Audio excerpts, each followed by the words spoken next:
Khazanah Nasional could channel funds to Firefly, making it the country's national carrier should Malaysia Airlines be forced to shutter. Quoting Khazanah MD Datuk Syahril Ritza Ridzuan, Berita Harian reports that this would be its last option if talks with existing creditors to restructure legacy liabilities and commitments of around 12 billion ringgit fall through. Syahril told the newspaper that the Sovereign Wealth Fund and Malaysia Aviation Group, the parent company of MAS, will discuss the next steps once the position and outcome of the negotiations become clearer. He was quoted as saying that if Khazanah continues to finance MAS, the fund would be forced to dispose of its holdings in other strategic assets or increase debt. The alternative, therefore, would be to stop financing the carrier and divert the funds to the turboprop operator. Finance Minister Tengku Datuk Sri Zafrul Abdul Aziz said last week the government will not pump in any more funds into MAS and it is purely up to Khazanah to sort it out.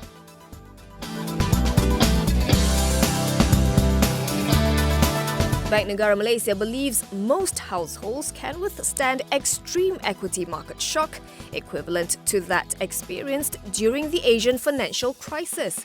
This as financial market volatility is expected to remain elevated in the near term, as the COVID-19 outbreak shows no sign of slowing worldwide.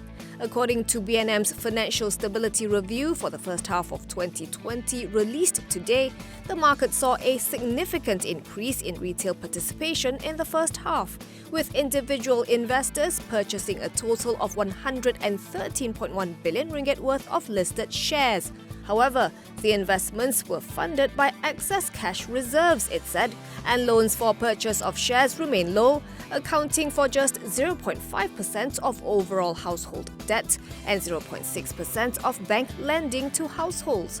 Meanwhile, household debt on the whole moderated to 4% in the first half, compared with 5.5% a year ago, amid movement curbs and lower discretionary purchases. Still, some households are facing increased financial stress, with leverage increasing the most among borrowers earning less than 5,000 ringgit per month during the first half, especially amid income prospect uncertainties. And despite expectations for labour market conditions to improve going forward, BNM said borrowers with variable income or employed in sectors that are more adversely affected will likely face continued challenges.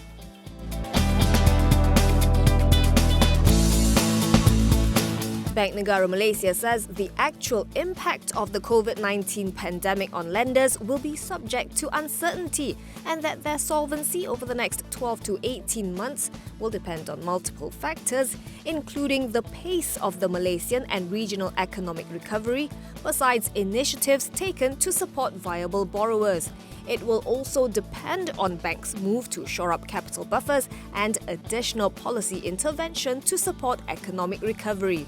BNM said in its Financial Stability Review for the first half of 2020, capital buffers built up over the years are vital for banks to remain resilient and reduce risk aversion. This will be critical to avert larger repercussions on economic growth and recovery prospects, which in turn will inflict much higher losses on the banks. During the first half of the year, lenders added 2.7 billion ringgit to provisions in anticipation of higher credit losses. At an individual bank level, additional provisions have already risen to an average of 16% of banks' projected stressed credit losses over a 12-month horizon based on their internal stress tests.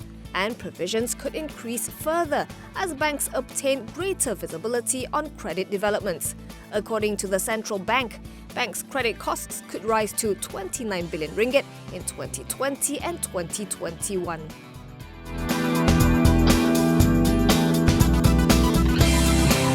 The Personal Data Protection Department has cleared AirAsia Group of allegedly selling its customers' personal data to an American firm.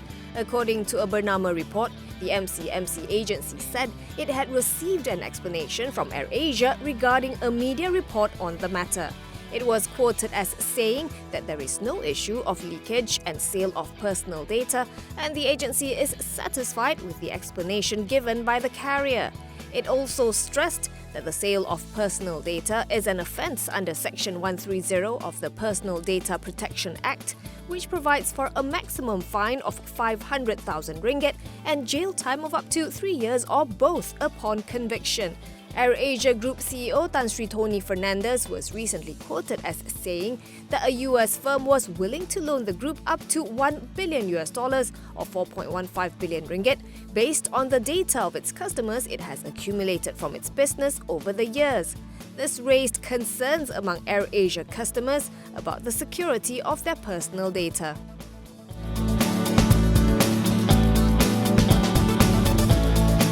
Maybank says Tan Sri Zamzam Zairani Muhammad Isa will take over from Dato' Mohyani Shamsuddin as chairman effective November 2nd, confirming a report by The Edge Weekly last month.